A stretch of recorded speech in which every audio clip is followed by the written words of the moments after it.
We're still relatively new Bandit, Dan Lintner. Danny, how are you? How are you doing in quarantine these days? Doing well, doing well. Just sitting here in my kitchen in Ajax, keeping busy, working right now, but yeah, doing well, staying healthy. What about lacrosse activities? Are they limited?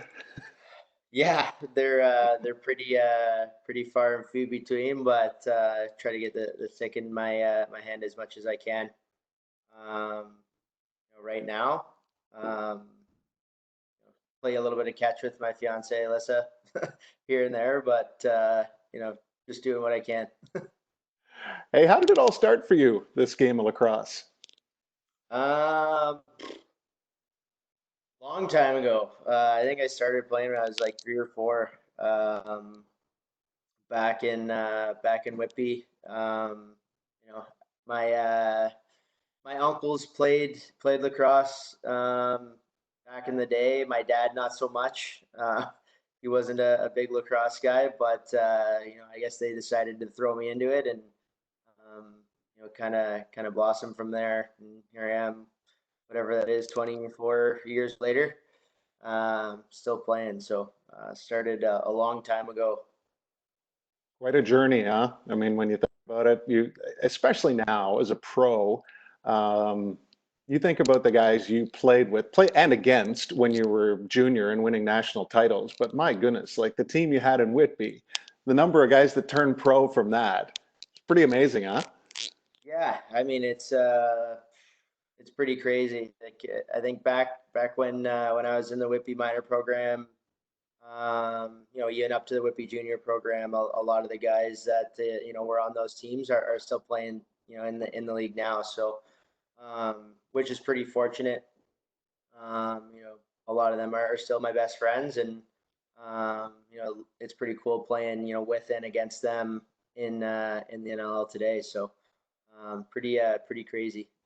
How did you end up at Cornell? Um, Honestly, it was pretty late in my my recruiting, I guess you'd recruiting system or whatever you want to call it. But I was fortunate to have the opportunity to go to the Hill Academy there with the Merrills and everyone there, and there it was a little bit right at the start of their tenure, but it was still a great place to end up, and they really got you the exposure you needed to get out in the American game, and I took a few visits, saw some places. Obviously, education was a big piece in my schooling decision. Um, I visited a number of schools in the Ivy League and stuff like that, but it ultimately came down to one day that obviously Jason Noble was there, former Hill guy, Jesse Gamble and stuff like that. But a fellow Whitby guy, Mitch McMichael, kind of reached out to me and said, "Hey, you got to come check this place out." Um, and it was kind of the last place that I saw, to be honest with you. Um, and I went up there on my way back from another trip and stayed the night with Mitch. Got to meet the whole team, watch her practice, and all that good stuff. And you could just see it was more than lacrosse there. Mhm. Obviously it's a great school, but from a camaraderie, history standpoint, it was pretty crazy. Um, and it was kind of an automatic, this is where I'm going, if they'll have me type of thing. So fortunately they felt the same way. And, I showed up there and I think 2010 it was now, 10 years ago, which is pretty crazy to think Amazing, huh? of. And then, well, you're half done career. The last year's been a little bit crazier than the rest, though. Three teams now in less than a year. What's that been like for you? Yeah, I mean, starting in Toronto, my first 4 years, I'll be forever grateful to them. Jamie and the crew over there. They gave me my first shot as to what it's like to be in this great league, and I had an amazing 4 years there, finishing up, you know, I think having one of my better seasons last year. Um, and then obviously getting the opportunity from Dan Carey and the crew over in Rochester at the start of this year, and the expansion was great. Very very happy with that, and then kind of to be honest, out of the blue, end up in Buffalo, and I honestly couldn't be happier about it. They're nothing but class over there too, and have treated me really well in my short tenure there so far.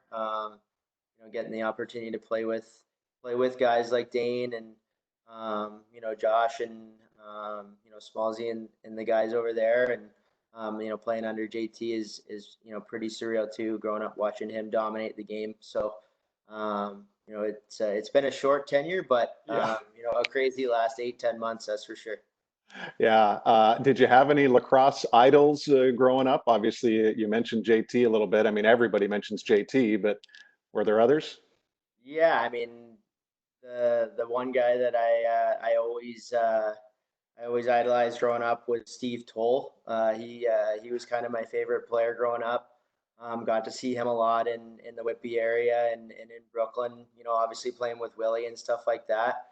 I think I did a book report way back in the day on him, on Stevie, but he's just a quick little fella. That could score goals too. So definitely idolize him growing up, for sure. That's great. I did a book report on Gilbert Rowe when I was a kid, so I end up in Buffalo all these years later. So it's perfect Yeah, how it works out like that. I mean, you loved hockey too, though, didn't you? yeah. I mean, I played AAA hockey my whole life in Clarington. Obviously, I grew up in Curtis.